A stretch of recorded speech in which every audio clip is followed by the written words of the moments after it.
Hi, everyone. My name is Mike Hughes, and I'm from United Workers out of Baltimore. And we are in support of the Nonviolent Medicaid Army and their week of action. We're doing some actions down here across Maryland. And about the subject of healthcare, it's something that's impacted me directly, uh, both my own family and then my mom. My mom, she got divorced from my dad. Didn't have health care. Had to move back in with her parents. She was a very intelligent, wise woman, and she worked odd jobs as a housekeeper, and kind of very backbreaking kind of work. And she really couldn't pay her bills, and she had a frequent problem with ear infections, where just over and over again she'd get ear infections, and wouldn't think it would be that big a deal, but she actually got so sick that she got meningitis, and a bunch of other things happened, and they called the ambulance for her, but she refused to get help because she didn't think she wouldn't be able to pay for it. So she called me to say goodbye, and I didn't realize what was happening. And our last interaction, it was like I kind of made like a jokey comment, but she just said, "I love you, Michael," and she hung up the phone. That's the last time I ever talked to her. And she was 48 years old. And I have two daughters. They never met her, or actually my older daughter either. So you know, and she was never part of their life. She would be 71 today. She that was like almost 20 some years ago. And she's gone. And it seemed horrible and unfair and cruel. But she was divorced, and she wasn't able to get a good job, and you could just kind of rationalize in your brain, well, these are things that happen, and I guess that's just the way it goes. And we all, the meat grinder of our society, that just kind of chews people up like hamburger and spits them out on the floor.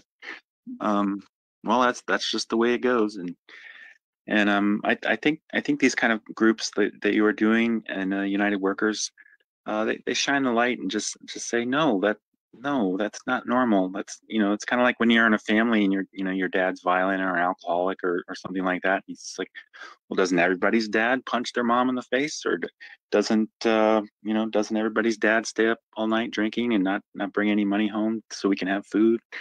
Well, no, no, no, that's not normal. That's not what you know.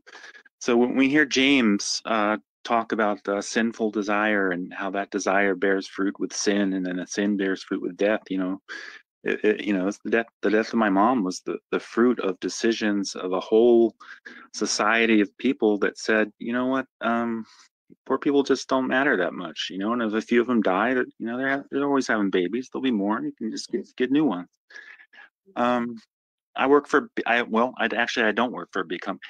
I worked for a company called Sodexo, and they had a banner year and making more money than I ever made before.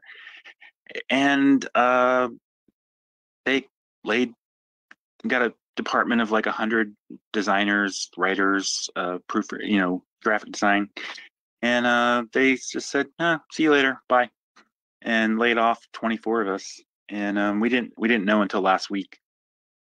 And I started there as a contractor, which basically, like, they could just kind of send me home whenever. I had no rights whatsoever. And I'm autistic, so my stuff. I'm a graphic designer.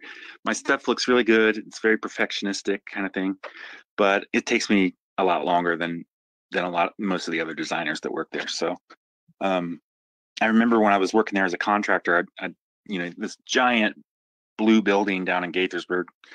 And it's so intimidating. And look at our power, look at our money.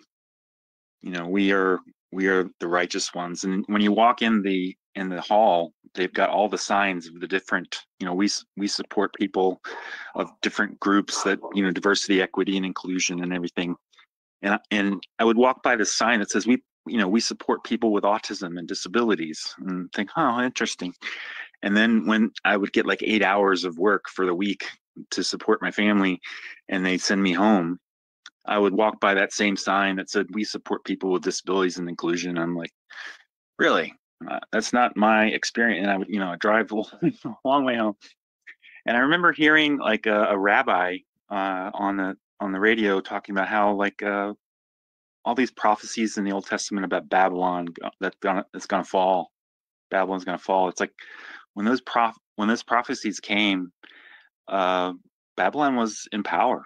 Babylon was seemed invincible, and the people that heard those promises, they're like, this is, they could say, well, this is stupid. Babylon's never going to fall. They're so strong, but it fell. Babylon fell, and the point that I got from that was, they're in a big blue building, and it seems like they've got all the power, but um, they really don't, because they're subject to death and subject to all of the frailties of human experience that we all have. And only God is able to bring life out of death and turn the evil that men do into good. And so we trust in him. So thank you.